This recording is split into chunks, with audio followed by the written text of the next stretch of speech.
Dixo Daily presenta.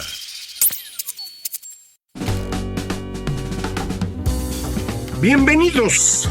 Esto es Fuera de la Caja. Yo soy Macario Schettino, le agradezco mucho que me escuche en esta nueva emisión de Largo Aliento, emisión número 19 en este año, en donde vamos a continuar con lo que platicábamos acerca de la creación de los mitos nacionales, un proceso que no cree usted que fue de un día para otro. Hemos platicado cómo en Europa la creación de religiones ligeramente distintas va a obligar a los estados a alejarse de una única religión para poder mantener la paz al interior del país. No es nada sencillo cuando se tienen distintas religiones que pues además empiezan a tener conflictos serios entre ellas. Entonces, este es un proceso que inició mucho antes de lo que llamamos la Reforma, pero es en la Reforma en donde realmente se rompe la homogeneidad de la Iglesia Católica. Habíamos tenido grupos que no estaban de acuerdo con cómo funcionaba la Iglesia, prácticamente hablando desde el principio, desde que empieza a surgir el cristianismo en Medio Oriente, en la parte de Anatolia, en Grecia. Hay grupos que van a tener una visión distinta y estos grupos van siendo eliminados por quienes se empiezan a organizar de mejor manera. Son los responsables de una región que toma el nombre de las regiones administrativas del Imperio Romano, las diócesis, y el supervisor de las diócesis pues es el obispo, el que observa, y este grupo es el que va pues quitando cosas para tratar de tener una cierta religión coherente, que es lo que eventualmente se logra hacia el siglo VI, no ocurre así de que para mañana, ¿no?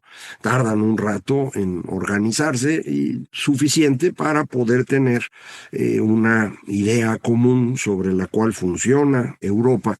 Pero pues regresan las quejas y reclamos porque la Iglesia no está observando lo que debería hacer, lo que según Cristo hizo, su opinión sobre los pobres, por ejemplo, es muy relevante. En el siglo XIII aparecen varios grupos que insisten en que la Iglesia no está ayudando a los pobres, sino que se ha convertido en una fuente más de poder. Indudablemente así lo era. Y estos no tienen mucho éxito, algunos son absorbidos por la Iglesia, como los franciscanos, otros son ejecutados, como los albigenses, otros más no los pelan o nada más queman al líder y ahí la van llevando. Pero esto en el siglo XVI, ya con la imprenta, se hace imposible. Lutero es el que logra finalmente enfrentar a la Iglesia con éxito, gracias, insisto, a la imprenta. La leyenda de las 95 tesis que pegó en su iglesia en la Noche de Brujas de 1517, pues es más bien una leyenda. Es muy probable que lo haya hecho, pero no es ahí donde fueron todos a leer. Fue su amigo Melanchthon el que tomó las tesis, las puso en blanco y negro en la imprenta y repartieron por todos lados. Y entonces todo el mundo se enteró y dijo, ahora sí tenemos un líder capaz de guiarnos en este enfrentamiento con la Iglesia. El rey de la región, el rey de Sajonia, Federico el Sabio, dijo, aquí con este yo la libro. Lo aprovechó para presionar al que quería ser el nuevo emperador, un tal Carlos, ¿se acuerda? Carlos V, el del chocolate. Y pues con eso logra mantener a Lutero vivo y empiezan los enfrentamientos. 30 años después, 1552, se logra lo que ya le comenté la vez pasada, la paz de Augsburgo, en donde finalmente Carlos acepta pues que esto no se va a acabar nunca. Y entonces pues lo que diga el gobernante de cada región, esa va a ser la religión. Cuius regio, eius religio. Entonces cada quien agarra su religión y ahí la llevan. Esto no es una solución estable tampoco, y 100 años después tenemos la Gran Guerra de Europa, la Guerra de los 30 años. En algunos lugares matan a la mitad de la población, en otros es menos, pero sigue siendo cuando más personas mueren, probablemente hasta la Segunda Guerra Mundial. Sigo teniendo mis dudas al respecto, pero bueno, no importa. Fue una guerrota. Termina en 1648, que es el momento en el que los especialistas dicen nacen las naciones, perdone la redundancia. Es ahí en la Paz de Westfalia donde se considera a los estados más allá de la persona del rey. Y pues uno diría, ahí empiezan los estados. Podríamos decir, ahí empiezan las naciones, nada más que no es exactamente así. Este es un proceso que todavía va a llevar un rato. Vamos a tener, en mi opinión, dos tradiciones diferentes que van a tratar de acomodarse a la nueva forma. La tradición parlamentaria, que existe fundamentalmente en Gran Bretaña y es alimentada con la democracia que ya existía en Países Bajos para convertirse en una de esas trayectorias, y la otra es la de Luis XIV, la de Francia, donde el que manda, el rey, es el Estado. Él lo dijo con claridad, ¿no? Según también la leyenda, el Estado soy yo. Esas dos trayectorias continúan y van a resolverse en un enfrentamiento entre ellas. Es la Guerra de los 7 años, la que yo creo que debíamos llamar la Primera Guerra Mundial. Ocurre de 1756 a 1763 y son como dos guerras. Una al interior del continente europeo, entre Prusia y Austria, en donde los que quedan con el control de Austria, los Habsburgo, no desde siempre, pero ya llevaban un buen rato, son los mismos que estuvieron aquí, los Habsburgo, los herederos de ellos, se enfrentan contra Prusia, y del otro lado hay un enfrentamiento entre Francia e Inglaterra. El enfrentamiento del centro de Europa se resuelve a favor de Prusia, y de ahí en adelante ya los Habsburgo van a ser nada, ya pasan a tercera división. De ser los creadores de Europa, yo sigo pensando el creador de la Europa moderna es Carlos. A su muerte, o bueno, poco antes, cuando decide dimitir, la parte del imperio austrohúngaro se lo deja a su hermano Fernando, y la parte española se la deja a su hijo Felipe. Y de ahí, la siguiente generación, ya los Austrias pasan a segunda división. Tenemos todavía en España a los Austrias durante prácticamente todo el siglo XVII, pero ya no son lo mismo que Carlos y Felipe. Y del otro lado también se nos van deteriorando. Y ya para esta época, en la Guerra de los 7 años, los echan a un lado y Prusia se convierte en el eje de la Europa continental. El enfrentamiento entre Francia e Inglaterra es un enfrentamiento global.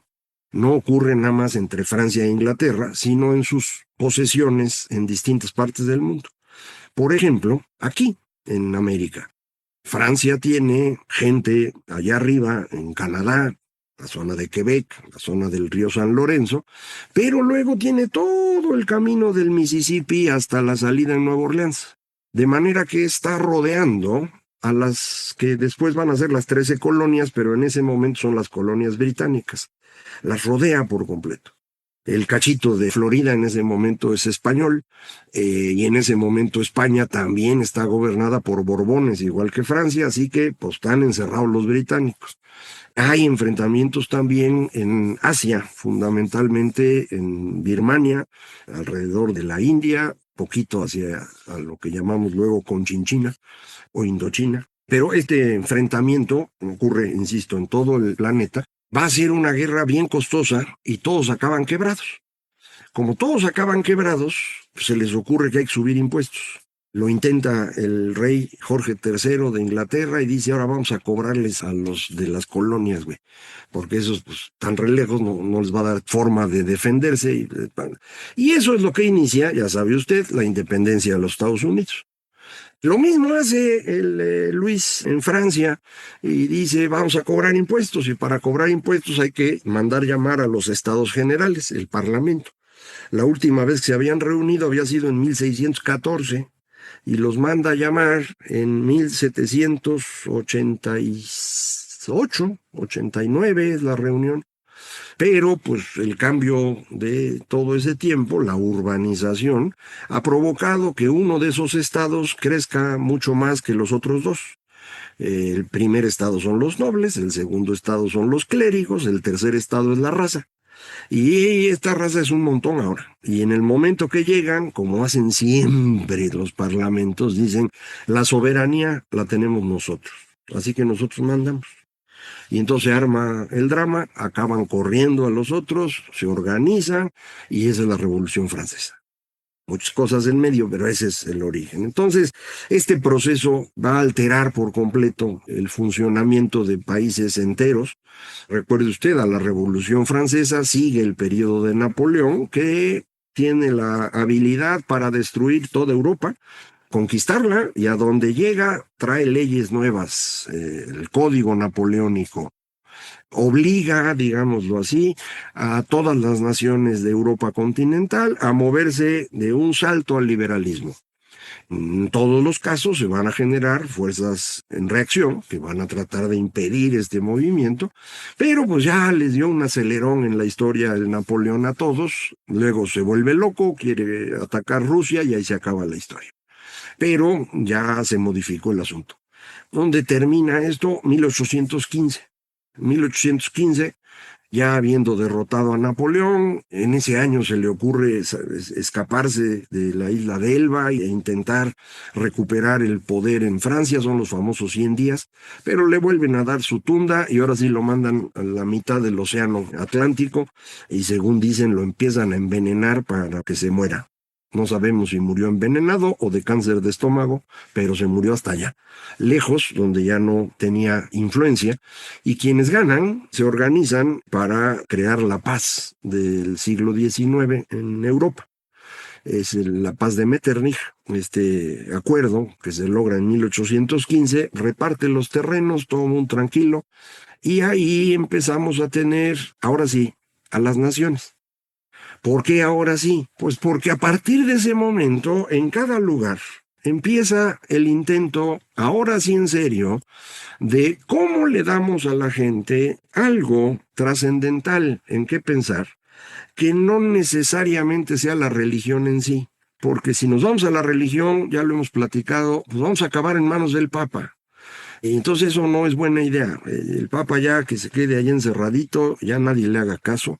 Vamos a organizarnos aquí. Y entonces necesitamos construir una narración que haga que la gente crea que esta nación es lo trascendente para la persona.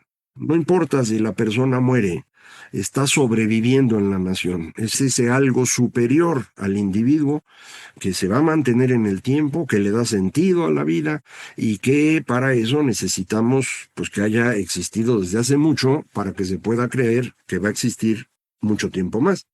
Y entonces necesitamos tradiciones. Bueno, en el siglo XIX se inventan las tradiciones. Es un libro muy famoso del señor Hobsbawm que se llama La invención de la tradición. En este libro, Hobsbawm, junto con el señor Terence Ranger, recopilan estudios que demuestran que buena parte de las tradiciones de la corona británica son inventadas durante el periodo de la reina Victoria, que es precisamente el siglo XIX. También se demuestra que las tradiciones escocesas, incluyendo la faldita, el kilt y muchas otras cosas más, son inventadas en el siglo XIX. En 1870, que se da un vuelco Europa con la guerra entre Francia y Prusia, que permite la creación de Alemania y más o menos al mismo tiempo la creación de Italia. Estos países tienen que construir esa historia. Los italianos pues tienen que ver cómo conectas del Imperio Romano a lo que tienes hoy, cosa que no está nada sencilla. Y los alemanes peor todavía, pero también los franceses. En 1870, cuando Prusia derrota a Francia y se puede crear Alemania, pues también se deshacen del Napoleón chiquito, Napoleón III, el sobrino nieto del Napoleón original, que fue el gobernante durante 20 años de Francia, es el creador del París que usted conoce y que es tan bonito. Él era el jefe y el barón Haussmann fue el que reconstruyó París por completo.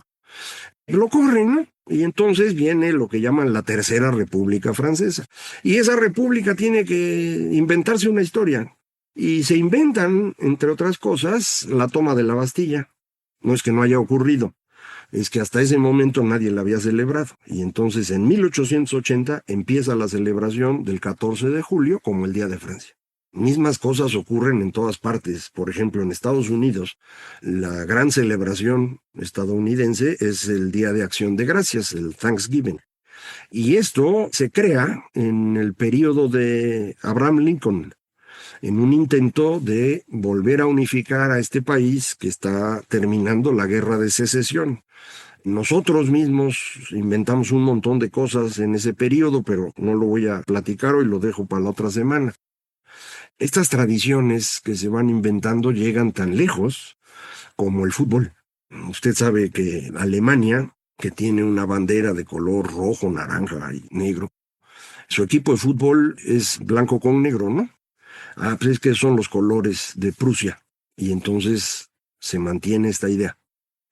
Y los italianos juegan de azul. Hombre, si son tricolores como nosotros, ¿por qué no van así como nosotros con pantalón verde o blanco y camisa verde y las medias rojas? No, ellos van de azul. ¿Por qué? Porque es el color de la Casa de Saboya, la casa que gobierna Italia al inicio y hasta que Mussolini acaba con todo. Todavía los dejó gobernando, pero bueno, cuando Mussolini cae, pues obviamente Vittorio Emanuele también se va a su casa. Holanda. ¿Por qué juega Holanda de naranja? Por la Casa de Orange. Entonces, estas tradiciones se van construyendo, insisto, para darle sentido a una comunidad imaginada. Ya me regañaron que me equivoqué el otro día, dije comunidades imaginarias, el libro de Benedict Anderson, no, es comunidades imaginadas. Esta comunidad imaginada hay que construirla alrededor de símbolos, las banderas, los colores de la selección, los himnos nacionales, también inventados durante el siglo XIX, las ceremonias de coronación británica, que antes no eran así, se las cambiaron para que se vieran así más efectivas. Todo esto lo vamos construyendo en el siglo XIX y por eso el nacionalismo propiamente hablando es un fenómeno que ocurre durante ese siglo, especialmente al final del siglo y hasta la Primera Guerra Mundial. Y por eso hay una idea muy extendida de que la Primera Guerra Mundial es una guerra de nacionalismos y esos nacionalismos acaban siendo pues malos, porque generan creencias fanáticas de la gente, porque para eso eran. Estábamos reemplazando una religión con creencias duras, dogmáticas, por otra cosa que por necesidad acabó teniendo creencias duras y dogmáticas. Y la solución en los dos casos es la misma. Cuando te encuentras a alguien que opina lo contrario, algo muy distinto de ti, en un tema que tiene que ver con moral, la solución es matarse. Y de eso no hemos podido salir. Pero bueno, está más o menos claro el panorama. Vámonos a ver qué es lo que pasó en México durante esta creación de la nación. Pero eso, obvio, va a ser próxima semana. Muchísimas gracias. Esto fue Fuera de la Caja.